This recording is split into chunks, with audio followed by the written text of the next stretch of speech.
and brings about healing. So melanin is also responsible for healing. Melanin is responsible for a sleeping cycle, how you sleep.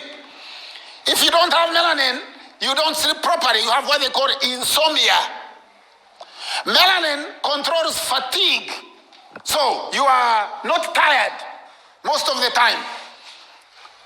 So other people who don't have melanin, they have fatigue. If they travel in a plane, they get what they call jet lag.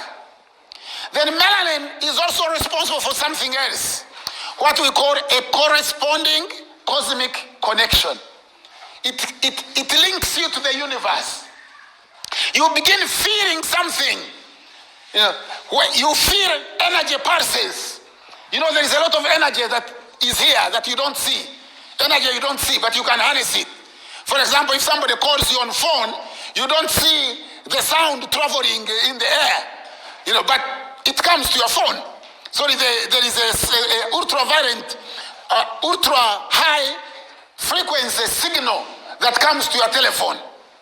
Are you with me? So, for example, one way you can test a corresponding cosmic connection is when a black person hears a music pulse, a sound pulse, an energy sound. So if I say na na na na na na na na na na na na na na na na, oh Africa, Africa, na na na na na, oh Africa. Straight away you feel the rhythm. Even before you hear it pulsate through your veins. If it was a white person, they wouldn't feel the rhythm. And if they started dancing, they would be jumping up like this, and then they would do this, and they would not move in tandem with the rhythm because they don't have melanin.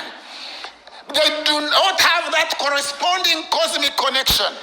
The corresponding cosmic connection also means that you could be seated here, and something happens to you, and your mother at home will see a leaf fall from a tree, and you'll say, there's something wrong with my son. Or you could be going somewhere and you see a rat cross the road. You say, this is not a good thing. So that nature works with you, not against you, to warn you, you are at harmony with nature. So that's another thing that melanin does. Protects you against the ultraviolet rays of the sun, the energy from the earth. Melanin controls healing. Melanin controls fatigue. Melanin gives you a corresponding cosmic connection. But melanin also does something else. Melanin gives you dominant genes. Dominant genes. Now, you know the science of genetics.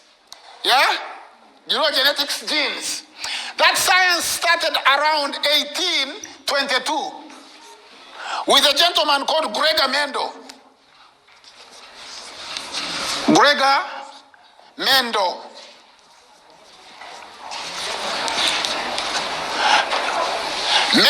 Gregor Mendel. Gregor Mendel was an Austrian from Austria, and he was a Catholic priest from the Augustine monks. He was an Augustine monk.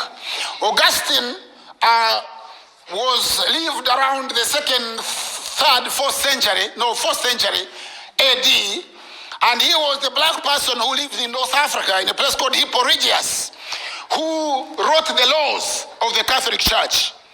Because most of you think that, white people brought religion and they taught you how to read and write. That's all not true. That's what we call his story, the white man's side of the story. It's not our story. It's not true. So I am just telling you that Augustine of Hippo was this bishop who wrote the laws of the Catholic Church. Now, the followers of Augustine are called Augustinian monks. And one of the Augustinian monks was Gregory Mendel, who lived in Austria around 1822. And in Austria, he was looking at genes, because at that time, white people were wondering where humanity started. Who are the first people to populate the world?